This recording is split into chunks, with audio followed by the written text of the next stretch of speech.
So on that song, you say your friends all tell you that you're dumb. From the first night, niggas try to be the one. I ain't gonna cry. I ain't gonna trip.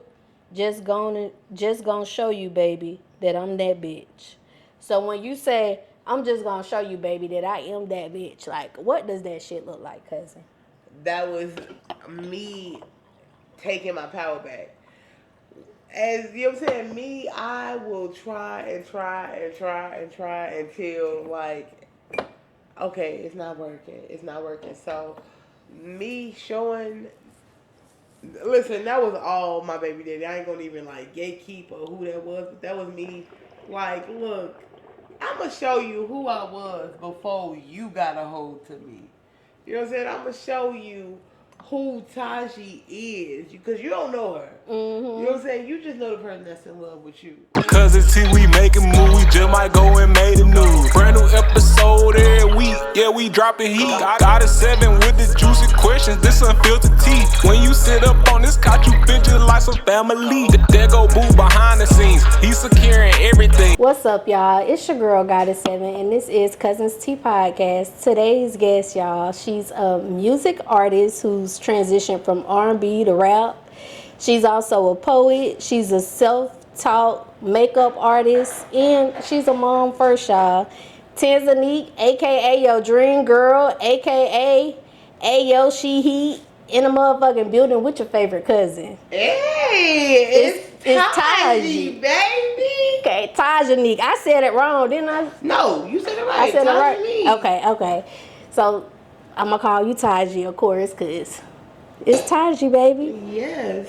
So it's your birthday. Happy birthday again. Thank it's her birthday, cousin. Y'all, it's my birthday. Big 30. Big 30. Big 30. Big Aries season. Yes. How you feel being in the 30s club? Because I saw your video on TikTok. I was just about to say, listen, if y'all go to my TikTok, y'all gonna know how I feel. Very, very, very emotional. But that was a week ago. That video was a week ago. And from a week to now, I'm gonna tell you, you can't look at, you know what I'm saying, like what you haven't done. You gotta look at, you know what I'm saying, what you gonna do exactly, yeah. and what you have accomplished from where you have been. And like when I say I just got that within a week, you know what I'm saying. So I'm feeling really good. You know, like the thing is, I struggle so hard with expressing my emotions, the bad emotions, you know what I'm saying? Because I don't be wanting people to see me like that. But I needed that moment of vulnerability. I needed it bad because what I got back from it, it was beautiful. It was beautiful, you know what I'm saying? And it definitely helped me transition to, you know what I'm saying, this next decade of my life. And like, come to find out, like, baby, they still saying, girl, you just a baby. How? How? My back hurt. Girl, you is though. You is. And you got a lot of life to live. So how many days did it take you to switch your mindset over and be like, you know what? Fuck what it looked like. I'm grateful for everything I got, and I know it's only going to get better from here. Probably like 6. 6? Like 6, I'm telling you. So literally like right now. Literally like yesterday. Yeah. Yesterday. Because listen, I'm gonna be just 100% honest. I had got fired from my job in February, and about the video. Yes, you know what I'm saying, about the video and just about, you know. Because I got that down, so we're gonna talk to them about that later. You know what I'm saying. Listen, like they had a new management come in, all that. Yeah, we're gonna get to that, but like I was down for a little bit, and it was just like you keep going through this, and that's where that video came from. But then, you know what I'm saying, I'm working now, and it's just like, bro, just like you was gone, you could get back up again. And it's like, you know what I'm saying, not continuously, but to receive blessings, like not back to back, but just when you feel like life is so low, it's like, girl, stop crying and know who you are and know what life has for you. Right. You know what I'm saying? When I say literally happened within a week, literally I was just at work like, girl, you at work. you have a job, like what you crying for? Like Right. you make it happen. Like you crying and your kids is like, mommy, I love you. Like I can't wait to Easter because they know they finna get something. Like you know what I'm saying? It's like, girl, what you crying for? Right. You know, yeah. So literally yesterday, like Okay. So what you getting over that hurdle? What's 2 things you want to accomplish in your 30s? Because you got 10 years to go. 2 things I want to accomplish in my 30s is that is a really good question, but I would say, you know what I'm saying, 100% stability within self. Now, the way I see that is like, you know what I'm saying, trusting me 100%. When I say I be shaky, I be on the playing field, you know, and I question myself so much. No. Like, in my 30s, I want to be so sure that sure is sure, you know? Like, this what I said and I'm sticking to it. Exactly. My EP was called I Said What I Said. It's like you can't make those bold statements and not stand on them. So, like, and like my 30s is like, look, I'm coming the way I said I was coming. For real. No gimmicks. And then, like, secondly, is like not to be so hard on myself. You know what I'm saying? I feel like I spent, you know, my last decade beating myself down, and that was my motivation, and that's negative. I really need to focus on, look, the things that I have accomplished. You know what I'm saying? The second one is like taking initiative. And I know it's like, that's also with going with being sure, but it's like, when you're not sure, you hold yourself back. So it's like, I'm gonna take those steps. I'm gonna put myself where I need to be. Simple as that. Yeah. Because if you're not sure, it is kind of harder for you to take initiative. Because you ain't really sure. Exactly. Okay, so I know you from Chicago. For the cousins who don't know, can you tell them what part of Chicago you from? Okay, I like that. I am from the south side of Chicago, the Hundreds, baby. 11-7. That's what we call it. You know what I'm saying? Yeah. Is that close by like Little Dirt them? Little Dirt, nah. Okay, so they is the south side too, but they in like, Little Dirt, they like the 70s and 60s. Chicago big, y'all. Oh, okay. So like. So you in the lower hundreds, or what's your? I'm the higher. So like, I lived on 117th and Eggleston. So the Hundreds, you know what I'm saying? Oh, there's lower like 60, 70 Street, 60. Exactly. But that's south side too. But it's like, you know what I'm saying? The 60s and the 70s, the further you go down, it's like the low end.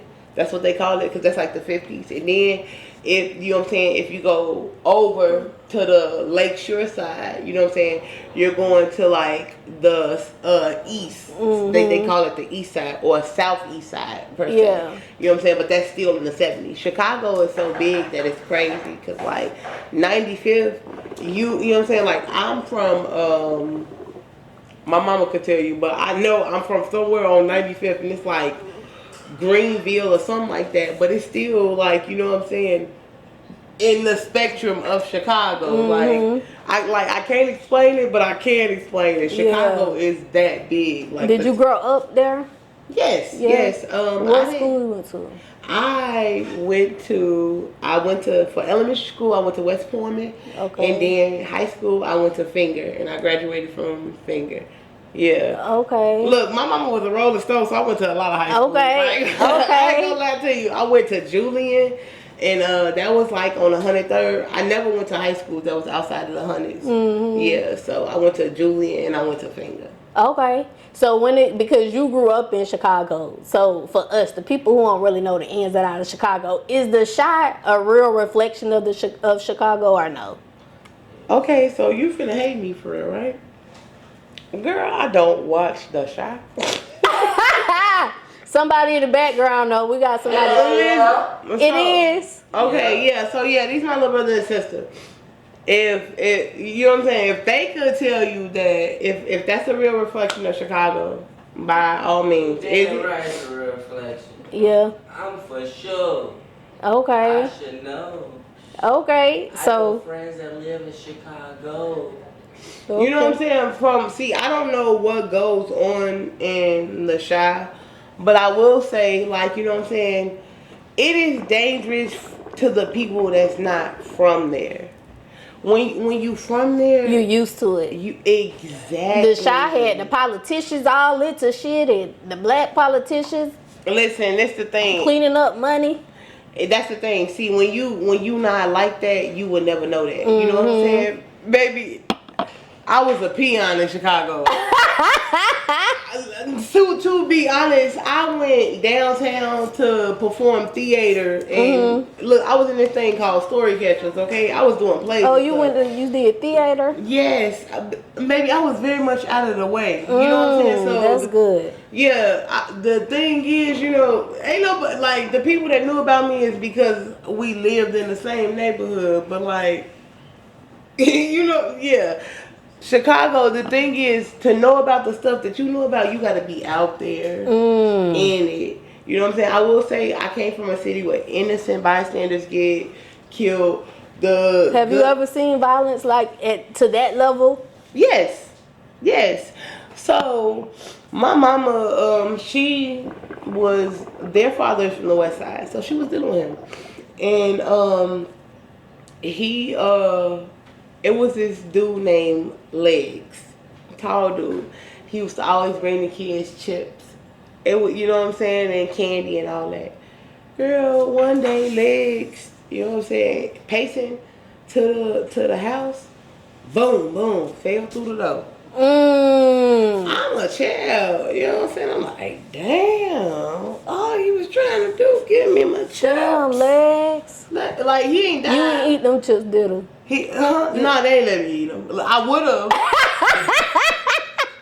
I would have if my mom would have gave them to me, but no, she ain't let me eat them chips. But he ain't died though. But you know what I'm saying? I witnessed that. I think I was maybe 7 or 8. I witnessed that. And the thing is, it was like, because it was normal to everybody else, and also because he ain't died, it was like, oh, okay. You know what I'm saying? Like, this what happened on the West Side. Now, mind you, I'm a South Side baby. So, like, I definitely associated that with, oh, that's what happened on the West Side. They crazy. They'll shoot niggas at their doorstep. But growing up on the South Side, the first time I seen something tragic, I think I was walking to like the candy store or something like that. And I see, you know what I'm saying, nigga laid out. You know what I'm saying? It's red tape, not yellow tape. See, if it's yellow tape, he dead. But it was just red tape, so okay, somebody got hurt. I just see him laid out. And I'm like, damn, he go to school with us. Mind you, I was in elementary school, meaning 1st through 8th grade. So somebody from 1st through 8th grade got shot. And that was on the South Side. You know what I'm saying? Like, so, you know what I'm saying? The thing is, like, when you see it so much, it becomes like, oh, I get this is something that happened. But this is what changes it when somebody dies. Like, all the times that I told you, they, you know what I'm saying, they survived. They made it through. I seen them the next day. When somebody dies, it's like, what? Wait, they not gonna be in school tomorrow. You know what I'm saying? The first time I experienced that, call me crazy, and everybody gonna call me crazy, but I was in elementary school at the time, but during that, this was a viral moment. A viral moment. This was everywhere. They beat him with a stick. They beat him with a stick, and it was on camera. I was like, you know what I'm saying? I'm in elementary school, like, damn, they killed this man with a stick. They killed him with a stick. They must have beat him. How big was the stick? It was a 2x4. It was a 2x4 heavy. In front, and the reason they called it was on church cameras. But that was the first time I was like, damn, Chicago is treacherous, because these was kids that did this. No, they ain't mean to kill them, but you know what I'm saying? They had so much vengeance in their heart that they did. That they did. What happened to the kids who killed them? They went to jail? Oh yeah. I think like 2 or 3 people got convicted for it, but that was like the first. You know what I'm saying? And you know what I'm saying? I really can't tell you whether I felt that because the whole world had to see it, or that was just like, you know what I'm saying, like yo, this kid will never see. Did y'all go to school together? No, see, I wasn't in high school at the time. Oh, okay. But He was in high school. I had, you know, see, the people that you grow up with in the neighborhood, those your friends too. I had friends that was 3 years older than me, so they went to school with him. And yeah, like that was like the talk of the town, like Right. crazy. And I think, you know what I'm saying, it was such a shocker because that was way before like viral videos and reels and stuff like that, and that was something that was everywhere. What about growing up in your household, Tazhi, as a kid? Let's say you writing a book. This the intro of your book, and you giving them a quick synopsis of your childhood. Tell the cousins about that. Maybe music has always like been in me. Yes, I originally started from a poet, but it's like before I became an artist, I downplayed how much music was there. So I always downplay myself. Like, I could never do that. You know what I'm saying? I got a list. I talk with my tongue. I can't sing. My voice not that. So I push it on other people because I always had the pen. So my little brothers and sisters, I made this group called Explosive JCJ.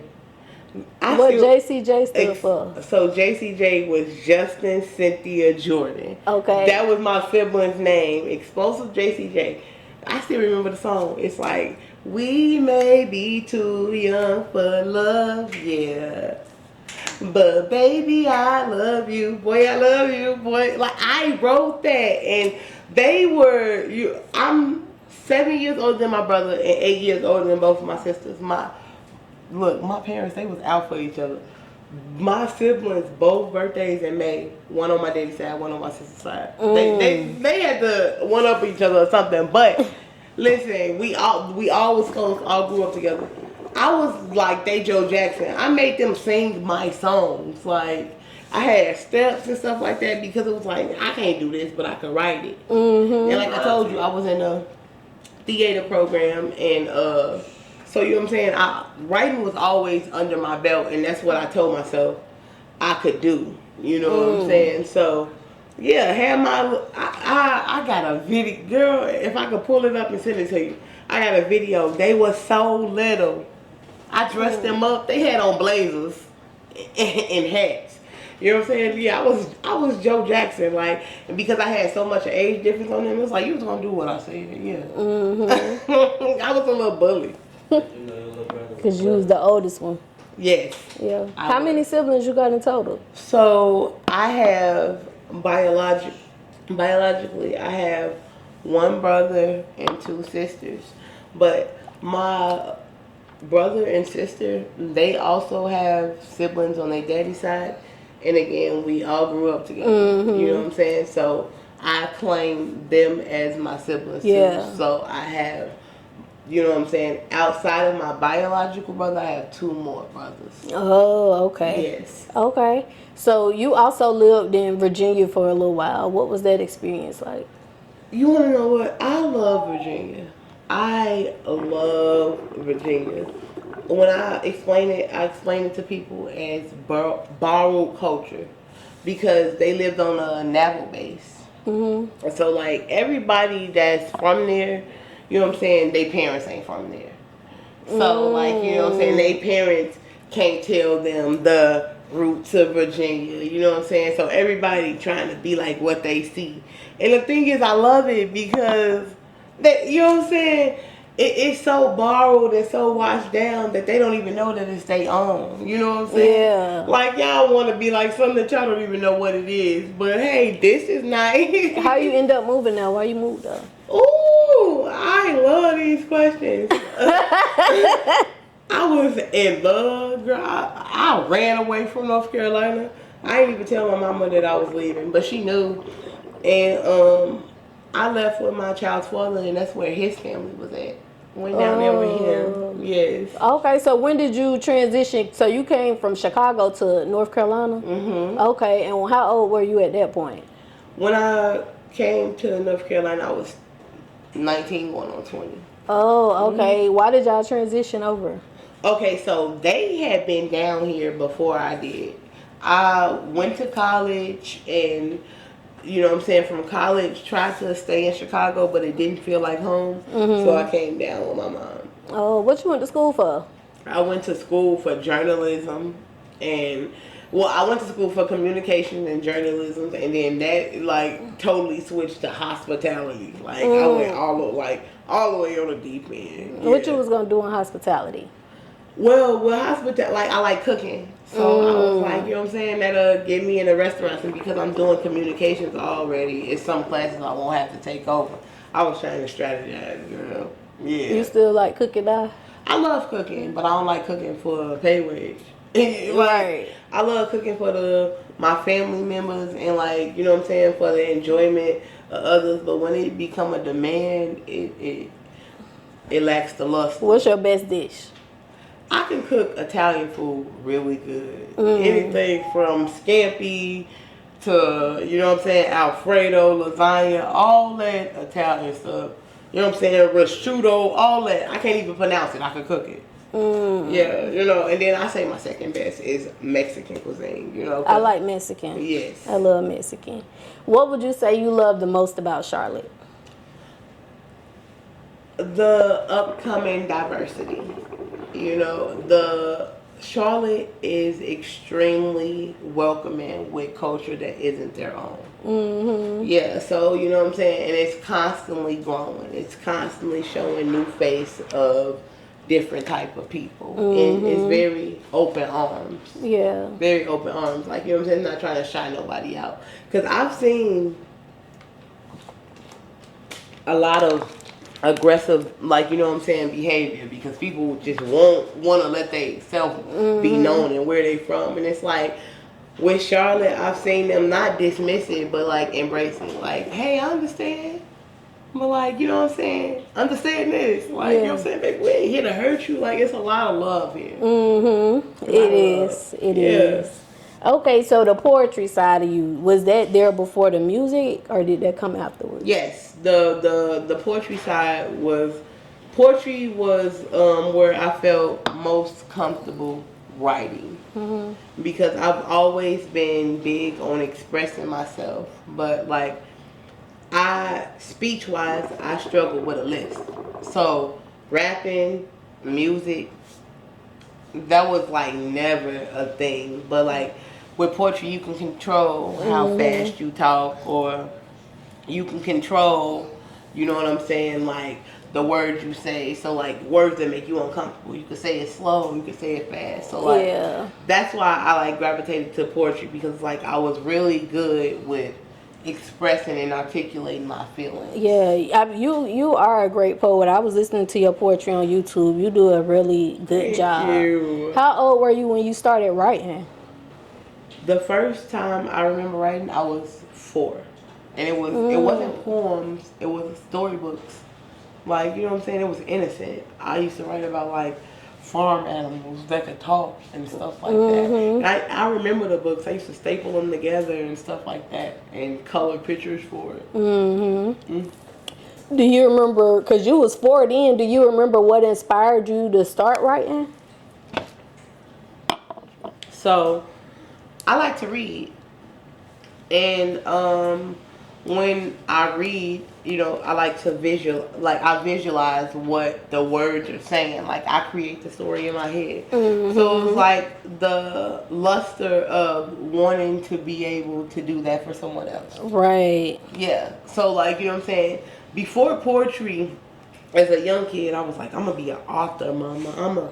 I'm gonna write books, you know, because I wanted to be able to have a person create this world of their own, and I might not even be talking about what they're thinking about. And I had that at a young age, you know, a very young age.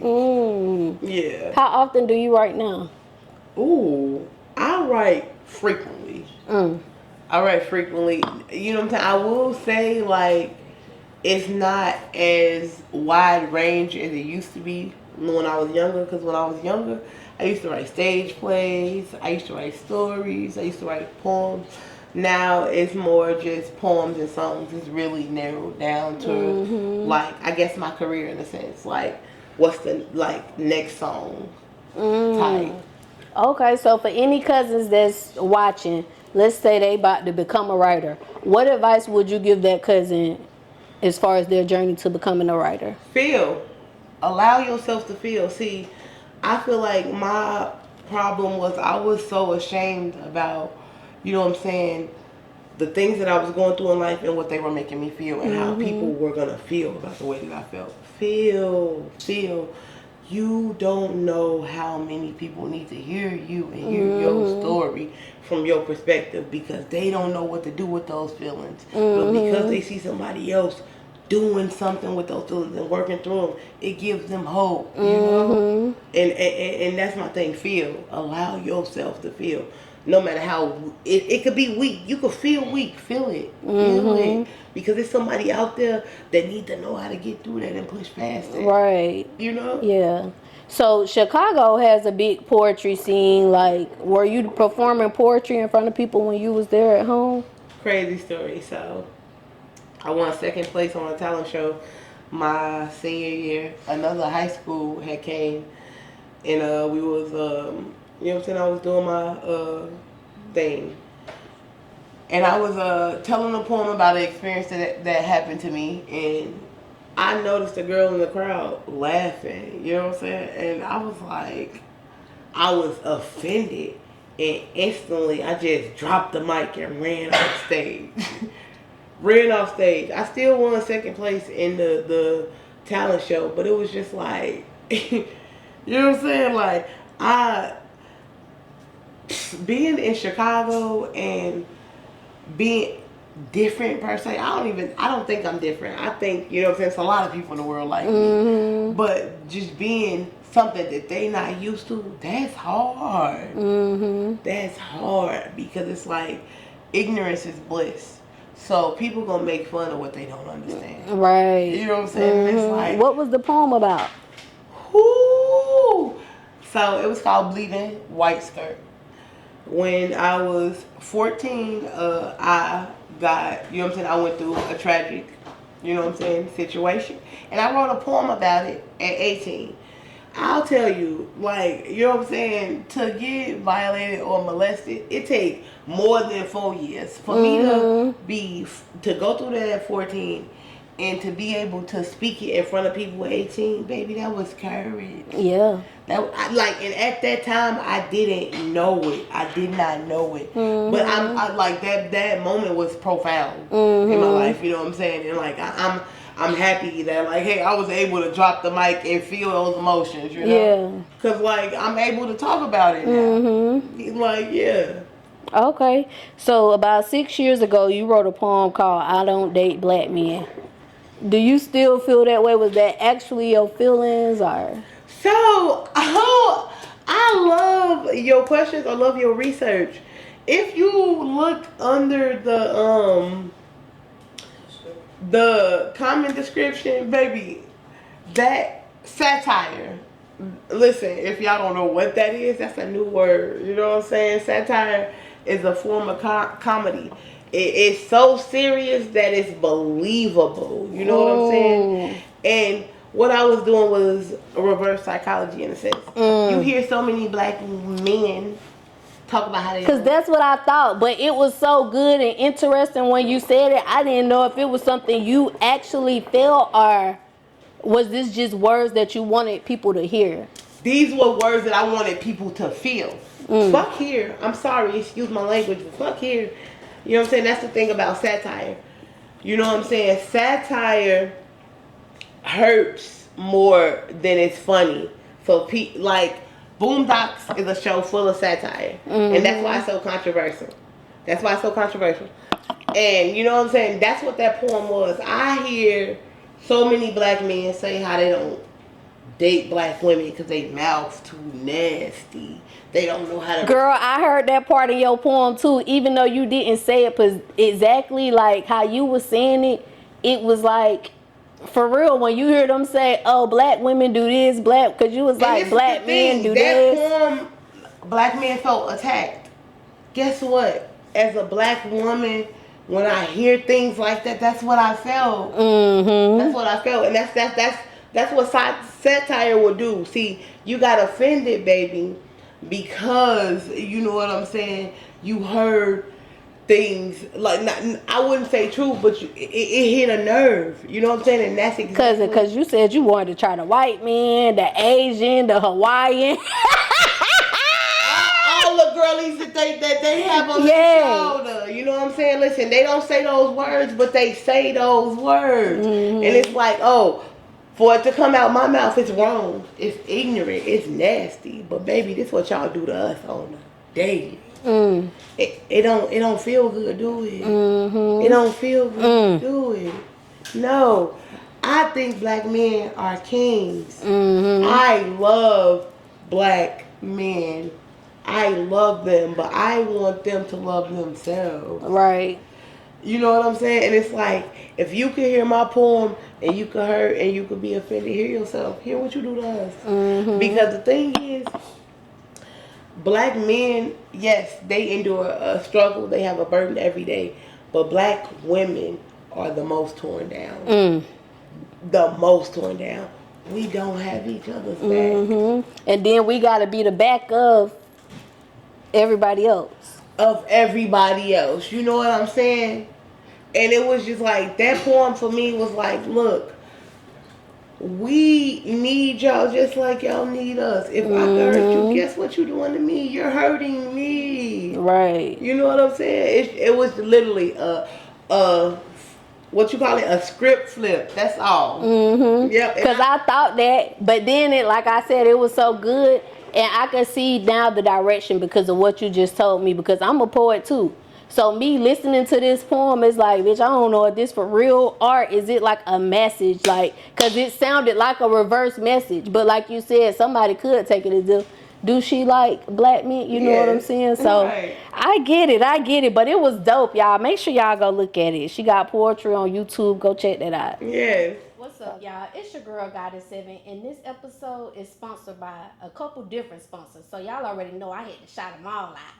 First of all, y'all, I gotta shout out Robinson Hustle 8, because guess what? They branding us over here. Y'all see these cute little glasses that I be drinking out of? Hold on, let me take a sip. Y'all see this? Y'all see this right here? Y'all see this cute little liquor ice bucket, whatever you want to call it? They made all of that. So if you're looking for some custom shit, make sure y'all go shop with Robinson Hustle 8. They customize all your needs. I can't forget about Q3 Designs and Things. They're also a sponsor of Cuzns Tea Podcast, and they're a branding company for us. They made us these cute little shirts, y'all. Y'all like this shit? Y'all see this?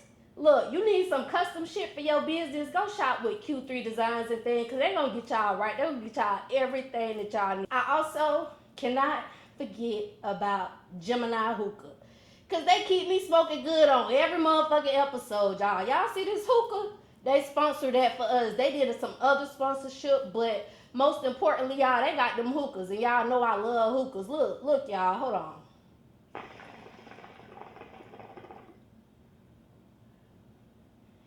See that cloud? See how that smoke just come out real thick, real cute or whatever? You could be smoking like that too, y'all. Go shop with Gemini Hookah. They got these ice packs.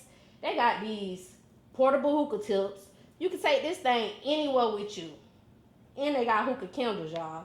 They got different shisha flavors. They can make you anything you want. So make sure y'all go shop with Gemini Hookah, y'all. Go get y'all hookah. Until next time, cousins. Bye. Okay, so with you writing that poem, the question I wanted to ask you, if you could create a builder man, because it sounded like those was all the things that you didn't want. So if you could create a Tazhi builder man, what qualities would he have and how would he look? Oh, okay. I'm gonna start with how he would look. Y'all, I'm a little bit toxic, a little bit vain. So listen, I know my perfect man. You know what I'm saying? So how he would look, he would be, we're gonna say he is, because he covered. Yes, he would be either, you know what I'm saying, my height or no shorter than an inch from me. I could do shorter. How tall you is? I'm 5'11". So okay, he could so be 6 feet. 5'10" or 6 feet. Okay. I could do shorter, but not 5'10" or higher. Okay. 5'10" or higher. Okay. Right? You know what I'm saying? And I'm not colorist, but dark skins, look, they intimidate me. I like them like me, okay? Look caramel or light skin. Like, okay, you could do the little squint eyes. I like them. I like them type. But when it comes to a man, you know what I'm saying, despite how he looks, I want a caring man and a man that's with the chase, but he knows himself and he has a life outside of me. You know, I want a man that, listen, you know what I'm saying, I want you, but baby, I'm him. Mm-hmm. You know, it's like you can never get both. It's like, if he him, he wants you to be on your knees. No. Like, you know what I'm saying? Or if he wants you and he willing to give you everything, it's like he don't have a life outside of himself, outside of y'all. And all his time is invested into you.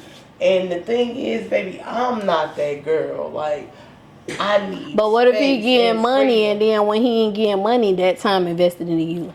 Look, I can't take money to where, like, you know what I'm saying, to the afterlife. No, I'm saying, like, what if he away getting money, but when he come back, that's when he wants your time? Or is it like you need to have your friends during that time too? Or I'm good with, hey, if you getting money and you come back and you need my time, as long as you getting money is a nice amount of time. You know what I'm like, give me time to miss you. Okay, Like, okay. And this is the thing, I'm not finna sit here and say that I'm not clingy or I'm not the one that's on you, but I'm a free spirit. I like to have fun. Listen, if you hear my music, I'm a party girl. Mm-hmm. And it's like, you know what I'm saying? I want a man that understands that just because I'm a party girl, just because I'm the life of the party, baby, I'm still 100% for you. Mm-hmm. But you gotta be 100% for you to know that, you know? Mm-hmm. Like, I don't need no possessiveness, because, baby, I ain't possessive.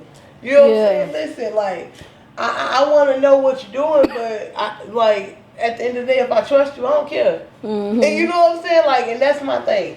Have your own life. My friends ain't your friends. Right. Your friends ain't my friends. Have baby. your own friends. Literally, Super Bowl night, baby. I'm not going to mind your business. I promise you. I promise you I'm not. I don't even like football.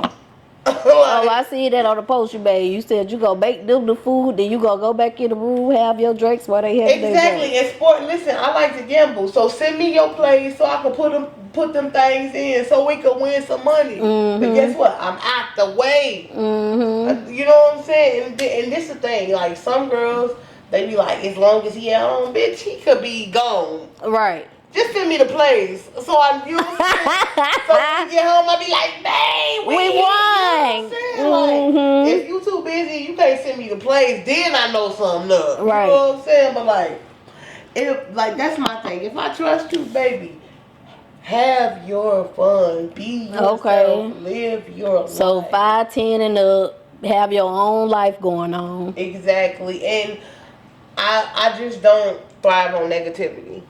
A lot of people, they don't even know that they move by negativity, you know. And it's like, if you know what I'm saying, could be at a restaurant and be like, ooh, why she pick her spoon up like that, or why she looking at me?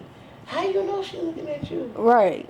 Or like, why is you looking at her fingers that hard to know she picking her spoon up? Like I can't do any form of negativity, because you know what I'm saying, when I say I'm so much of a free spirit, if you talk about somebody with me, I'm probably gonna go get them a hug, because somebody else probably talking about them, and I don't fuck with that. You know, like, yeah. So I don't any type of like negative behavior, or you know, because what that shows to me is that you're not sure of yourself, so you got to bring other people down.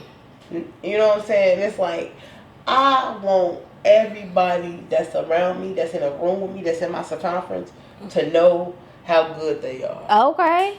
You know what I'm saying? I'm not in the business of putting people down. Yeah. So I don't want nobody around me that's like that. Okay. So y'all heard it right here first. Cause as Tazhi said, you got to be 5'10" or taller. You got to have positive vibes. And you need to have you some friends. Cause Cuzn want to have her own fun. You go have some fun. And y'all meet back up later. that's it. Like, Okay. So that was the poetry side. How did you transition from poetry to music? Like, what got you into music? ooh. So living in VA and having, like, you know what I'm saying, no friends, it was literally going through what I was going through with my child's father and also my little brother. And I know this is like, I know that sounds crazy, right? So I moved, I was in a domestic violence relationship.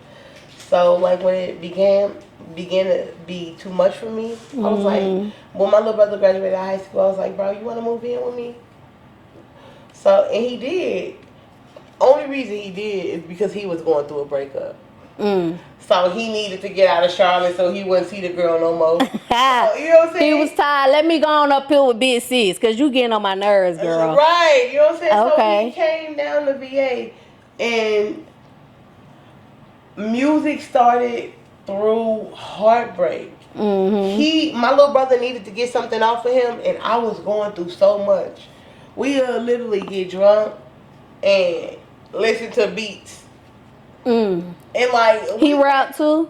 yes, he do. Okay. And yes, he do. Like, this the thing. It was gradual though.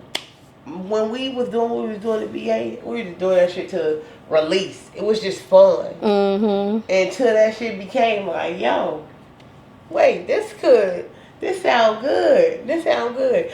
My first song that became a song is called Song About Us. I feel like I cheated on my little brother. Right? Because we listened to this beat, and you know what I'm saying? I'm like, here's a little song about us. And he was rapping as I was saying the little chord. But it never went nowhere. And you know what I'm saying? One time I, like, you know how you listen to YouTube and like whatever you was listening to come back on again? That beat came on. I was like, came up with a whole song to it. I was like, yeah, you know what I'm saying? Fuck what the bro was saying. This a hit. Right. You know? But like, yeah, VA definitely has a big part on like what motivated me to start being an artist. Okay.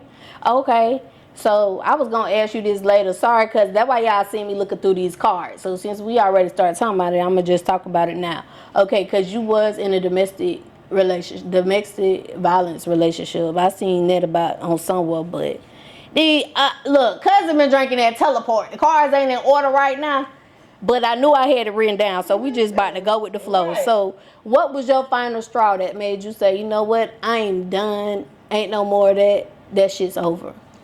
So, through the domestic violence relationship, it was also a mistress. And, like, me and my baby daddy was together for 5.5 years. And I told him, the 6th year, if I don't get that ring, baby, I'm done for it. Because you don't want this. Like, look, if you don't propose this, you know what I'm saying, anniversary, like, we done for it. Like I can't do this. I got 2 of your kids. If you ain't proposed to me, you don't want this. You know, so I guess that, like, that bug in his ear was like, oh, she don't want me then. You know what I'm saying? Because he wasn't willing to commit.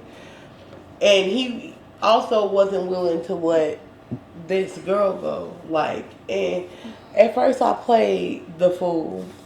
I was driving this girl car to work when my car was down. You know what I'm saying? It was like, yeah, bitch, we driving your car. Well, listen, Yeah. she was she used to get benefits from her job. She had got like a couples massage.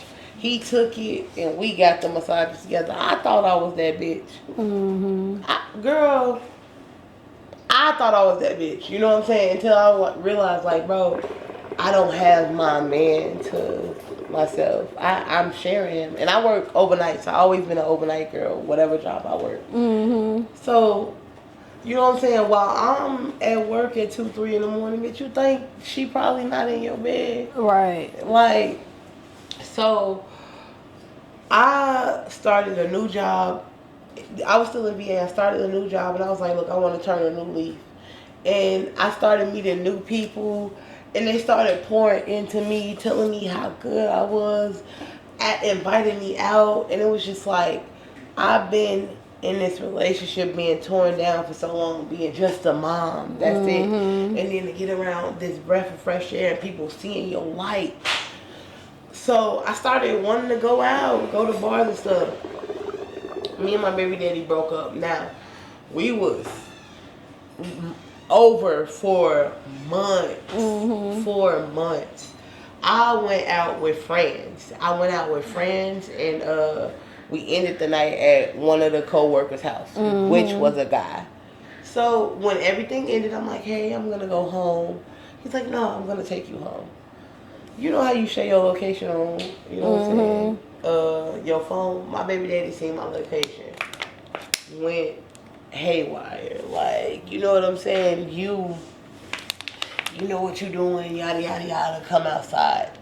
Oh, that's where that song came from. Exactly. Oh, we're going to talk about that song, Cuzn. Like, you know what I'm saying? You got a So, song like, talking about that. Long story short, my baby daddy, you know what I'm saying, you chased me down. Meanwhile, you in a whole relationship with a woman that loves you, that adore you, that's willing to stick it out until I say I'm done. So guess what? And this is the thing, I wasn't even having sex with the man that he was chasing down. So like, you know what I'm saying? You are like, you know what I'm saying, so invested in the control that you have over me that you don't even realize, like, you know what I'm saying, everything that you're taking from me, how selfish you being. So I had to take my power back. I had to love me again and realize, like, bro, everything is beneficial for him. It's just the benefit of him. So it's like, that night was my last straw. You know what I'm saying? When he decided to make his decisions and do what he did. Did he try to fight you when you left? No. No? Okay. No, but he married his mistress. And because he ain't had no choice. And they are still married to this day. Listen, like, I'm happy for him. I'm happy for him because, you know what I'm saying? At the end of the day, listen, it wasn't for me. Right. Yep. He had no choice but to marry her because you done left the situation. Baby. You done left that situation. It was a hard pill to swallow, but baby, I swallowed it. Them big ibuprofens, them little fat ones. Look, you swallowed that shit. Right. You know what I'm saying? Yeah. So for any cousins that's watching who might be going through like a very toxic relationship, domestic violence, like they want to get out, they don't know how to get out, what advice would you give to that cousin? Who were you before them? Remember who you were before you met that person. And though you may be somebody totally different right now in that moment, remember how your smile was different. Remember how your thoughts were different. Remember how much for self you were before that person. You know what I'm saying? If you could just go back to those moments and appreciate those moments, I swear, you'll let them go like this. Because you'll miss that and you'll want it back. You'll be like, yeah, nah, Yep. What about for the friends and family members of the cousins? Let's say there's some cousins out there, they friends and family though of somebody who's going through this type of situation. What advice would you give them on how to be there for that person and deal with them? Because that's kind of hard, you know, because they're going to go back a lot of times. It hurt. It's going to hurt, but consider the overall goal at hand. You want to make sure that person is safe. So don't let yourself get in the way. Yeah, they're not listening. So you gonna stop talking to them because they not listening? No, they gonna push themselves away further and further. Just be there. I'm not saying enable them, but just be there. Weather the storm. Be there as much as you can, because the more you fight against them, baby, they gonna run away and you gonna be shut out. But the more you're there, you know what I'm saying, you can be there to save them, because you know when they getting beat on, you know when this is happening. Even though, you know what I'm saying, you know that they allowing it, if you allow yourself to stay close, you can save your friend. You know what I'm saying? Like, you can save them. And I know it's hard, but love them and love God. I'm telling you. That, like, those two people, like if you love them and don't consider yourself, oh, I would never. That's why you're not going through it. They are. You know what I'm saying? Like just love them and be there and don't work against them because they gonna work against you. That was some good advice, cousin. Yes. So get back to the music a little bit. Yeah. You started off doing R&B, but now you're trying to gravitate more to your rap side. Like, what made you decide to do that? So, to me, honestly, I don't feel like I can sing. And when it comes to R&B, good R&B, you gotta have them vocals. Like, yeah, you could write it, you could say it, but it's like, you know what I'm saying? Not to downplay Keisha Cole's, but vocally, I don't feel like she's a strong artist. Yes, the things that she go through and the things that she sing about, relatable. And that's what gave her some hits. But I don't feel like her career is thriving now because vocally she isn't strong. And that's what real R&B is. I don't think I'm real R&B. You know what I'm saying? Like, lyrically, yes, I got it. But I'm not real R&B, you know? I don't got them chords. I was reading an article about FWB and how, like, Jermaine Dupri felt like he couldn't sell them because they wasn't physically attractive. But guess what? Them chords. Right. Them chords. Made them attracted. Because a lot of guys, when I grew up, because I grew up in those days, a lot of guys was attracted to different people in SWV. Right. Say that. You know what I'm saying? It was escape. Exactly. You know what I'm saying? Like I seen that article and I was like, yeah, it was escape. I'm saying SWV, but yes, it was escape. And it's just like, you know what I'm saying? When it's meant for you, when you are like, yes, you know what I'm saying? And that's my thing. Like, even though I feel like I could write for somebody that could sing. You know what I'm saying? But I don't think that I'm pure, authentic R&B. R&B, okay. And I found my voice with rap. You know what I'm saying? I found my personality with rap. Like, in R&B, I didn't know how to be my free self. I just knew how to be my hurt self. Yeah. But when it comes to music, I'm so much more. I'm a party girl. I'm a lover girl. I'm a heartbroken girl. And in rap, I could express all those dynamics in me. Whereas in R&B, I didn't feel like I could. Okay. What made you start taking your music seriously? At first, you know what I'm saying? And I'll be honest, at first, the way people gravitated towards me, I love the attention that I got from crowds. It was like, oh my God, something that I wrote is making people do this. But that got tiring. Like, you know what I'm saying? Because I'm going through different stuff now, so I want to express different things. So, like, you know what I'm saying? I can't go off the momentum of the crowd because they may not like this, you know? But, like, the first initial was, like, how people gravitated towards me from just, like, the littiness, you know? Yeah. But, like, what made it stick is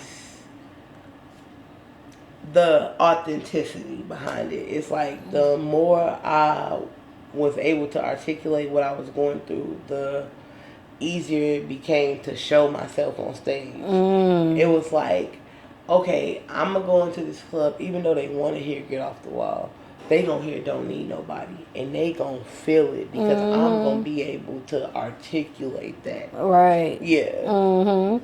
Okay, so what do you love most about being an artist? I love the people that I touch. Like, I love the connections that I make. And I love hearing that, like one time I was doing a rehearsal and a guy was like, I just want to play your song to my daughter. And, you know, knowing that I articulated something that you want to express to someone else. And your daughter. You know what I'm saying? It's a man saying, like, I want my daughter to hear this. You know what I'm saying? And know, like, she gonna, like, be okay. And, like, like, I'm just like, yo, you felt that from my words? Like, that's one of my main, like, factors to know that, like, Tazhi, Yeah, it hurt right now. Yeah, you may be crying while you writing this, but you don't know what this may do for somebody when they hear it. You know, so that's definitely one of my like main motivations. Okay. Yes. What would you say makes Tazhi stand out from any other artist? I don't rap about nothing that ain't real. Any lyric, anything that you've heard from me is pure. It's genuine. I could probably tell you a story from where that lyric or where that bar, where that song came from. And I think, me personally, that's what hip hop is. Rawness. You know what I'm saying? Authenticity. And that's what makes me stand out. This is all real. And you know, everything. Right. So when I first met you, Tazhi, again, it was at my very good friend Rika. She had an event, artist showcase. I met you there. What stood out to me was your personality. Like, your personality, you have a big personality. Like, you got a dope personality. You got big energy. Like, have you always had such a big personality? Because your personality is so big that it stood out to me. And you're not even a person that I went there to interview. You know, because I done interviewed a lot of people. And when I'm out doing interviews, sometimes I could go places, they might say, hey, I might don't remember them like that until I actually start. You know what I'm saying? Yeah. You have a memorable personality. Like, have you always had a big personality? All cocky shit aside, I would, you know what I'm saying, me personally, I would probably say no. But from the people that I've met and came across, I feel like my energy has always been big. Sometimes so big where people didn't know what to do with it. Oh, because that's what I wanted to ask you. Have your personality ever affected like a friendship or relationship? Because like you said, sometimes people don't know how to deal with it. And if your energy ain't big like that, they might feel like your energy gonna outshine them. So have you ever been in those situations? I won't say per se outshine, but like I've always been big energy without knowing that I was big energy. So the moment that I couldn't give big energy, it was a problem. Oh, something's wrong with her. Oh. You know what I'm saying? It's like at a point in time, I didn't realize what my energy done for others around me. So I didn't understand why they took offense to why it wasn't like how it was. But when I lost my father, I lost a lot of people. And I still, you know what I'm saying, like, I love this girl to death, but me and her ain't talked since I lost my father. She was one of my college best friends, and she was mad at me. Like, I didn't stay in Chicago at the time, but when I did come to Chicago, I didn't get up with her. And, you know what I'm saying, like, one of my other college best friends were around me around the time, but like she was trying to get up with me, and I, like, you know what I'm saying, I blew her away. And it's the thing, like, you know what I'm saying, I explained to her, like, bro, you know what I'm saying, and this is me, like, I feel like, you know what I'm saying, I'm at fault. I will admit that wholeheartedly. But I explained to her, I was like, bro, I was grieving. I was drinking, I was drugging, I was out of my body. The person you knew me for, I wasn't her. And I didn't feel like being her. But I wasn't comfortable with you seeing who I was in that moment. And it's like she couldn't understand that. And you know what I'm saying? And that goes back to like energy. You know what I'm saying? When you such a big-hearted person, such big energy, people get things from you. So when you can't give that, they like, oh, she being weird. You know what I'm saying? And it's like, I wasn't, you know what I'm saying? I wasn't being weird. I just didn't know how to go through what I was going through. And because the way I view you, I didn't want you to see me differently. Right. But the thing is, I shouldn't have placed those boundaries on you because you're my friend. You saw me as a friend. You know what I'm saying? So I should have saw you as a friend through thick and thin. And I didn't, you know? Like, and you, at the end of the day, like, that's one relationship that, like, I do, you know what I'm saying? Like, damn, I'm like, girl, I miss you. And if we could ever get past it, you know what I'm saying? Yeah. And you want to know why? Like, before I was Tazhi the artist, I used to sing my songs to her.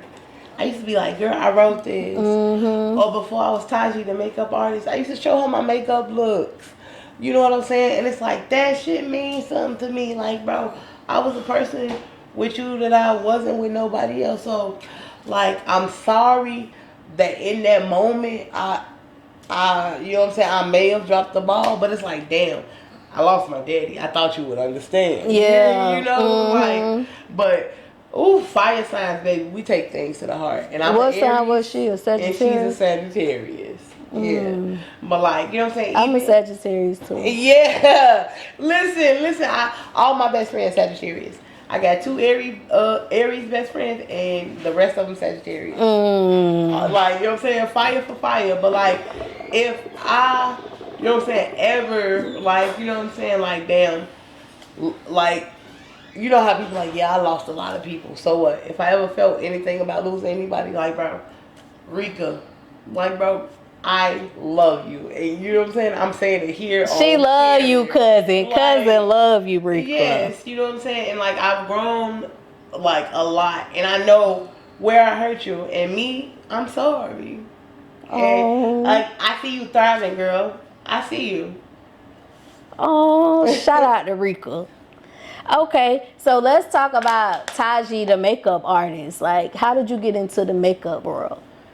Ooh, it was like trial and error. Like, makeup was me. Like, I started doing it on myself, and like, makeup changes throughout the years. So I just, It do? oh yes, like the eyebrows, they could go from thin to thick. I remember when I was in college, they was a little bit fuller. They liked it, the fuller eyebrows. I was wearing equal signs. Equal signs. Like, when I say makeup is a trial and error, but the more I got to do it, and then more people like, hey, can you do, you did that, okay, you know what I'm saying, let me do, like, could you do mine? And it was like, the more I got to like do other people and do like different things on me, I like grew a luster for it. Like, I enjoyed it to where it became like, hey, like, okay, I can do this for like real. Yeah. So how long has it been since you started doing makeup? About now 4 years. Yeah. I think I started in 2021. With you teaching yourself, that was a hard process outside of the seasons changing? Yes, it's a hard process just for the simple fact, like, again, makeup changes. So you'll be comfortable in something, and then something else becomes hip, and everybody else wants that something else, and you have to perfect yourself in it. And I know licensed artists deal with this too, but I feel like because they're licensed, it's easier for them to quit. Versus, because they went to school for it. Exactly. So they'll know a shortcut to be able to do this look or do this next trend. You know what I'm saying? That's what it is. Makeup is very trendy, you know? So that's where it was like a challenge for me. The moment it changed, it's like, you know what I'm saying? You got to be able to do this. And if you don't, boom, you see that clientele go down. What was the most challenging part of doing makeup?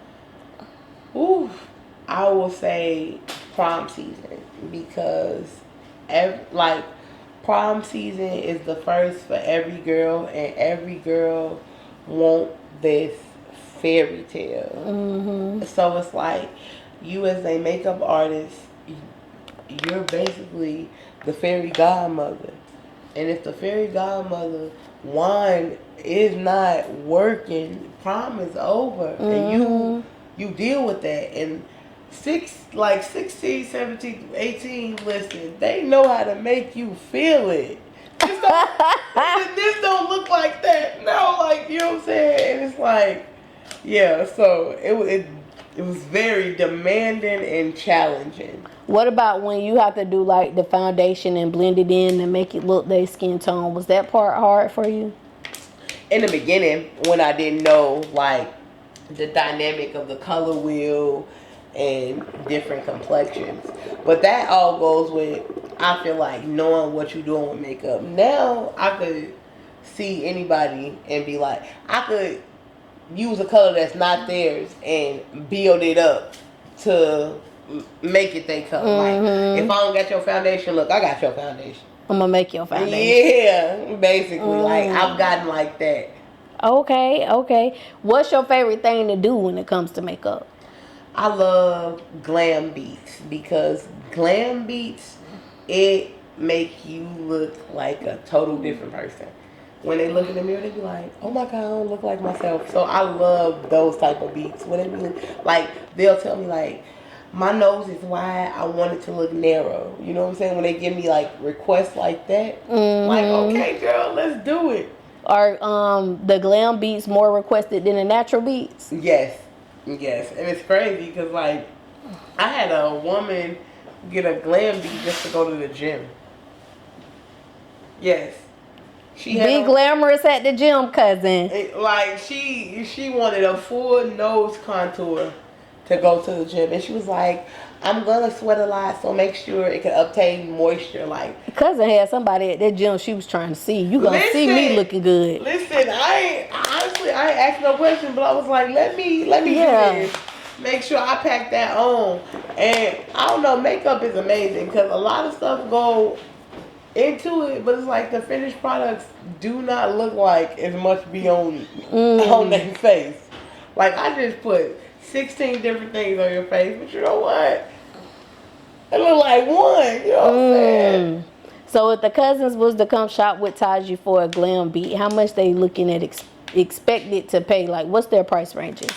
Anywhere from $100 to $120. Okay, what about natural beats? They're in the same price range? No, natural beats, you know what I'm saying, it require less, it require, you know what I'm saying, cheaper and low grade makeup. So anywhere, natural beats is anywhere from $40 to $50. What about if they bring their own makeup? Do you like when they bring their own makeup? Yes, I definitely do. Just for the simple fact, sometimes that's a teaching moment. People bring their own makeup and it do not even be their skin tone.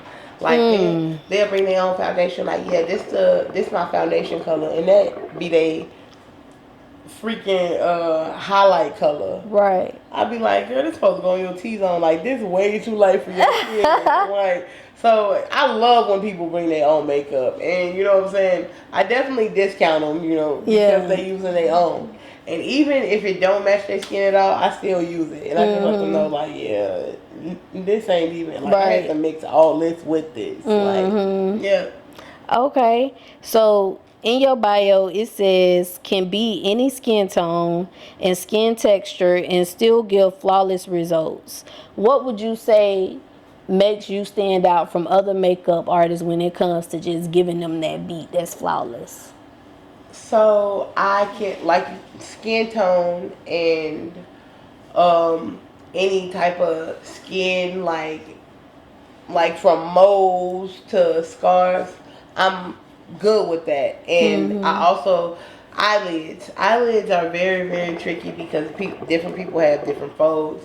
They have smaller eyelids or bigger eyelids, so they don't know how to get that cut crease look. When I say I'm a beast with the eyelids, people that don't got no eyelids, I can give you a cut crease. Okay, you gonna have an eyelid up there. Yes, you gonna have an eyelid, and I'm gonna show you. You know what I'm saying? Like, okay. Things that a makeup artist tell you that they can't do, I could do it. Okay. Yes, I could do it. Tazhi could do it, cause that's why she's standing out. Hey Cuzns, it's your girl Goddess 7, and listen, this commercial break is actually sponsored by me. Y'all make sure y'all go to Amazon and get this manifestation journal, 369 21-day manifestation journal. I'm gonna help you manifest all of your dreams, everything that you're inspiring. I'm gonna help you get there. I'm gonna guide you in this journal. Make sure y'all go check out Amazon Prime. The link is in the description. Go get your journal. Okay, last June you made a video for Get It Off the Wall, and then Waffle House fired you because of the video. You made a TikTok about it. Like, can you talk to the Cuzns about that? Like, what happened? Why did they fire you because of that? So, they suspended me at first, and so basically because I was an employee, it was against everything that like Waffle House just went like But you got their permission though, right? got management permission and everything. But the Waffle House so disorganized that the people that they hire as management, it's like as long as they got a degree, boom, they able to be management. They could not know their job worth or nothing. So the thing is, the manager that went in there, he was naive, so he didn't know that he wasn't able to do that. And it was like the way that Waffle House saw it, it's like, hey, you've been here longer than him. You knew that was wrong, so his say so shouldn't have been. He a manager. I'm an employee. What is y'all talking about? They should have made you the manager then. If that's the thing, if longevity means something, then it should mean something. Like simple as that. But yeah, they suspended me and it was like, yeah, you gotta take the video down. So that was I wound up staying for a little bit until I got in trouble again for literally the same thing. Mm-hmm. Yeah. Okay. So let's get back to your music a little bit. December 8th of last year, you dropped your album, your EP. I Said What I Said. Can you tell the Cuzns a little bit about that and what's the vibes they expected to get when they go listen if they haven't heard it yet? So that was in reference to my first EP, Don't Label Me.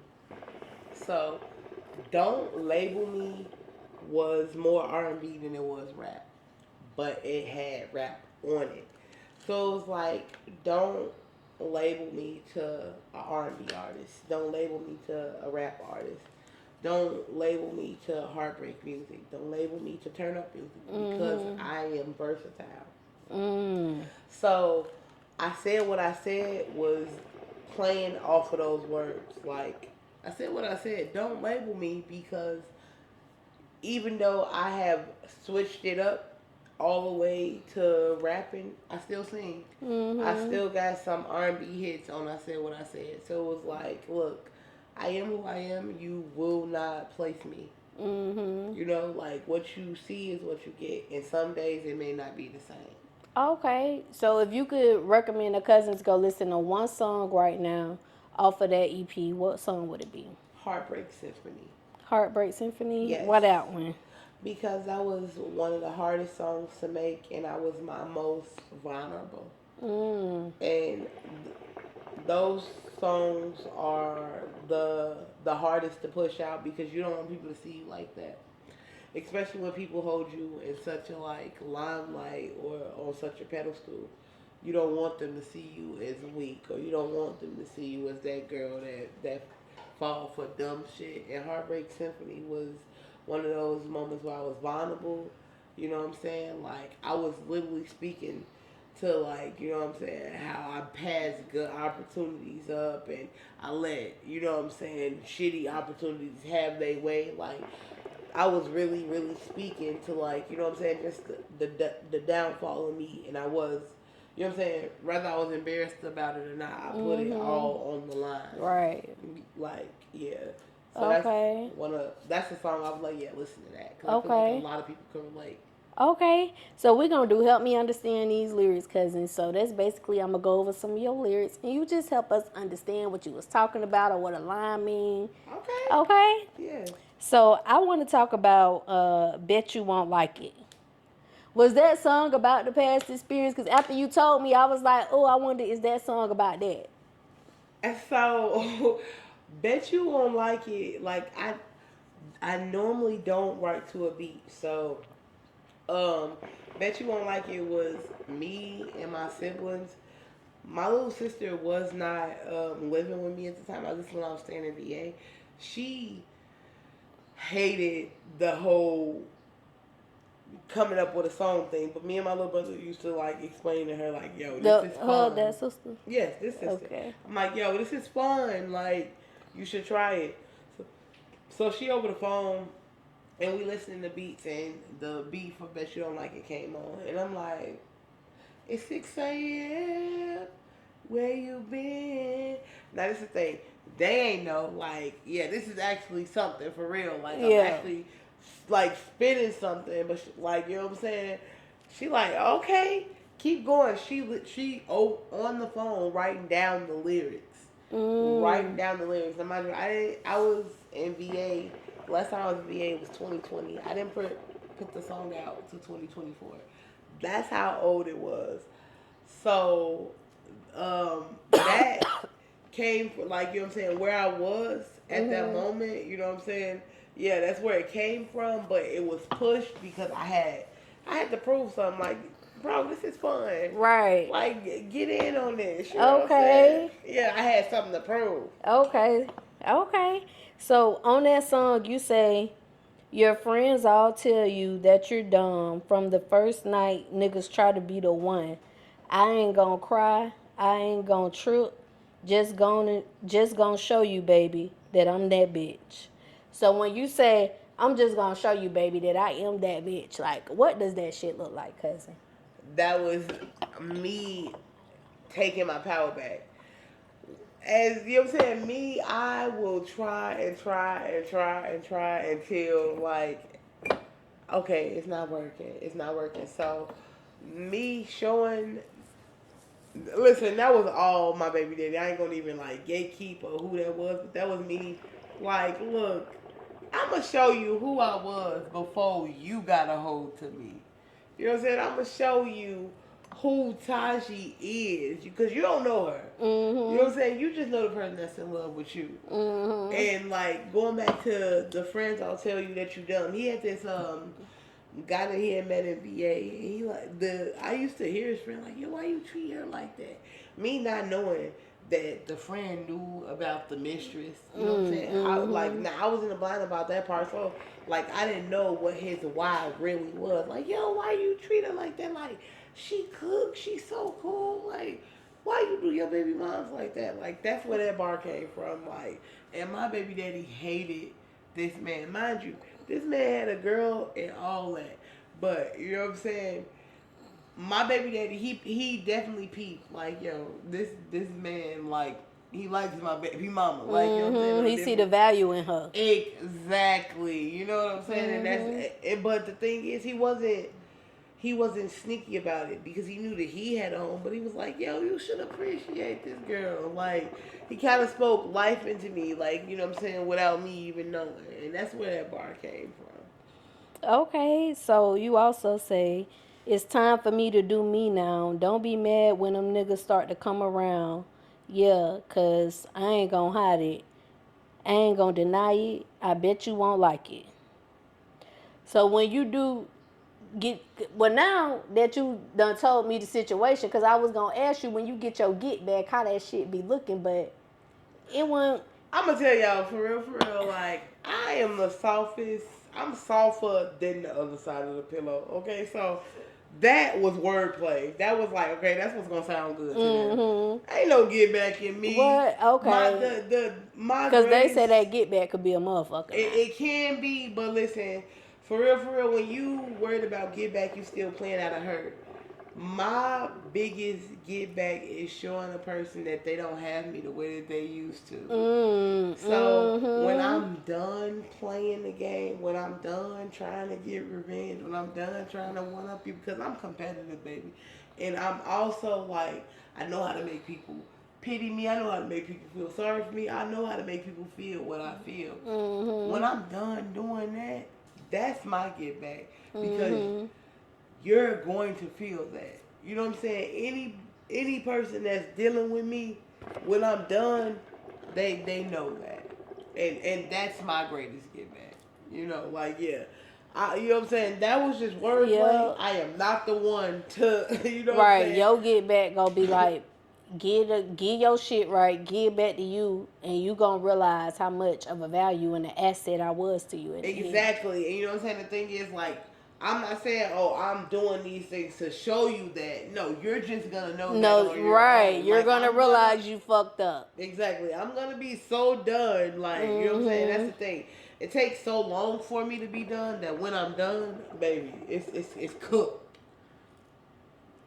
Like, How long was you in that relationship for? On my child's father for almost 6 years, 5.5 years. Yeah. Okay, that's a long time. Yes. Okay, so Tazhi, what can the Cuzns expect from you this year? So, what the cousins could expect from me this year is a lot more transparency, a lot more openness, and so I feel like with the first two EPs, they got the what, they got the who.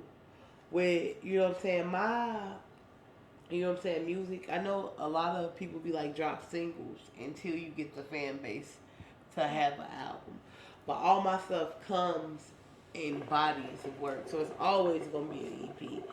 And the next EP, you know what I'm saying, like I said, you got the what, the who. This is like the how. This is the, you know what I'm saying, the breakdown of who Tazhi was. And these, the next songs that I come out with, I'm gonna be a little bit more transparent on like my upbringings. You know what I'm saying, what Chicago living was like, and you know what I'm saying, what loving hard, like where that was derived from. You know, because like the way you receive love from parents or from the people around you, that is also the way you give love.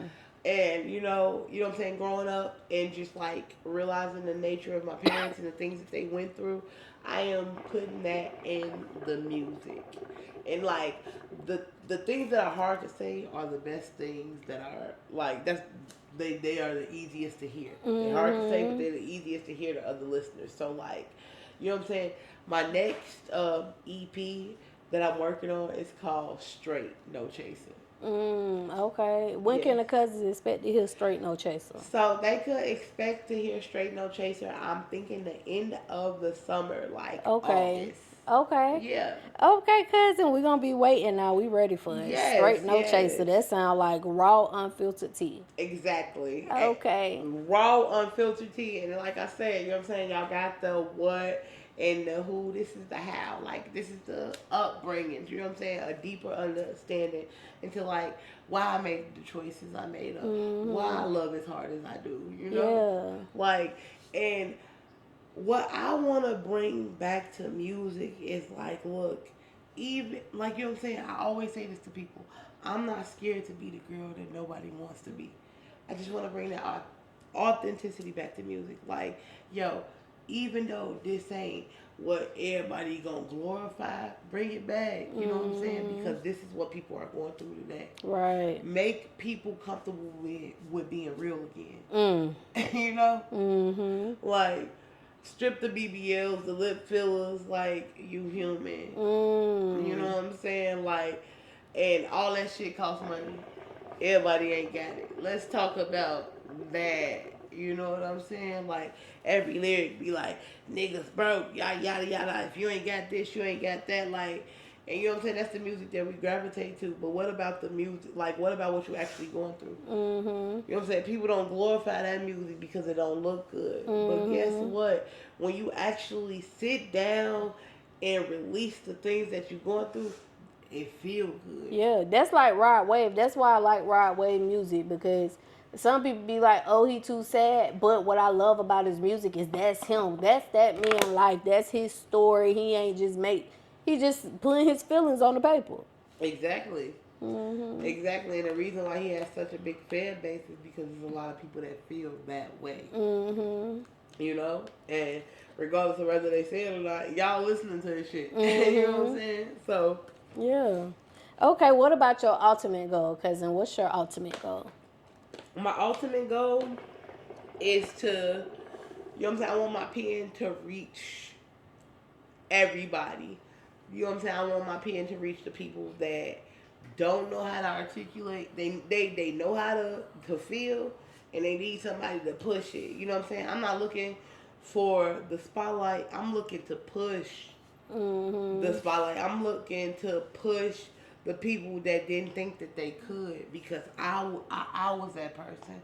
You know what I'm saying? I'm looking, my ultimate goal is to, like, let people know you're not the only one. And also, like, you have a message.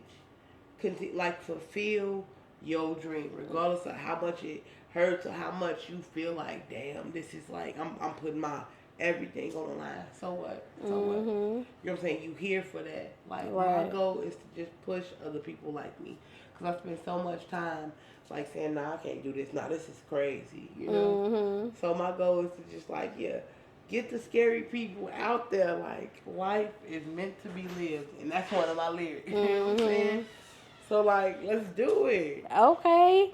So I asked everybody this question. What's one thing that you want the world to know about you? One thing that I want the world to know about me is that my energy is genuine. I know at times that it can seem like it's too much. I know at times it can seem like it's competitive. I know at times it can seem envious. It's nothing negative. I am for the better of everyone, even myself. And it's something, you know what I'm saying? As I go through life, I am learning. And I'm not opposed to learning from other people. So I just want people to know that Tazhi energy is genuine. No fake, no gimmicks. I ain't doing this like, you know what I'm saying, out of nothing. What you see is what you get. It's always real with me. I definitely picked that up from your energy from the Always. first from when I first met you. I definitely did. So we're gonna do a question of the night, cousin, and this the last question. Yes. Since you're an Aries, what would you say is your most compatible and least compatible sign? Who from my experience, my most compatible sign is the most compatible. Relationship wise, I'm gonna say Gemini. My most compatible sign is a Gemini. Because Geminis are down for whatever. They down for the ride and they love just as hard as we do. But they are not overbearing. You know what I'm saying? Most Geminis have their own life, and even though they are clingy, listen, they let you breathe. My most incompatible sign, I'm gonna have to give it to them Capricorns. Cause they clingy. They are very controlling. Oh. They don't know how to let that, because they're an earth sign, they grounded. So if it don't make sense, they not with it. I'm an Aries. Nothing makes sense. I'm extremely spontaneous. I'm a risk taker. Capricorns don't gamble. They don't take risks.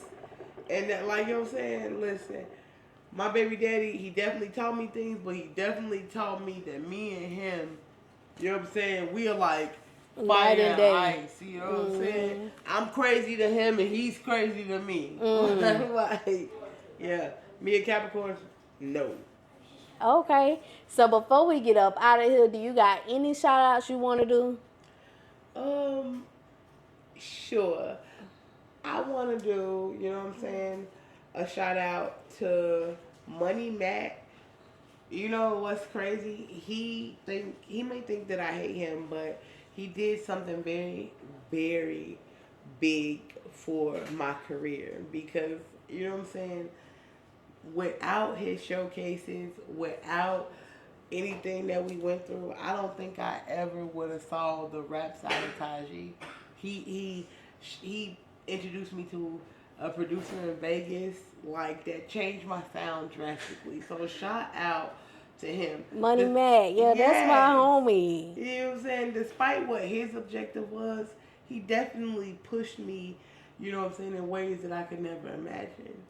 And also, shout out to DD18. Oh, that's my boo. She is very inspirational and very motivational. Like, she looks, it's like no artist left behind. And also you know what I'm saying, she's very, very, like, into artist development. And you know what I'm saying, like, I feel like she saw me in my beginning stage and she wanted to build on that because she saw greatness.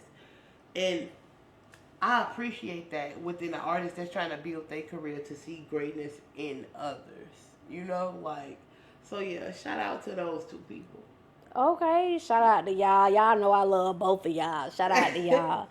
Before we get up out of here, cousins, I want to give a shout out to y'all too. Thank y'all so much for tapping in every week. I appreciate y'all so much. I love y'all so much for making this opportunity possible. y'all already know we gonna be back. We gonna be back either in a couple days or next week. But we gonna be back, cousins, because I love y'all and y'all love me. Until next time, cousins. Bye. Yo, it's Tazhi, baby. And this was Cuzns Tea Podcast. When I say y'all, this is so welcoming and so informative. Cuzn do her research.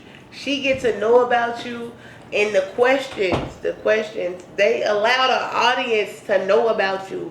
So listen, if you want to further your career and you want the people to know about you, Cuzns is where you need to be at, because she drops the tea, okay?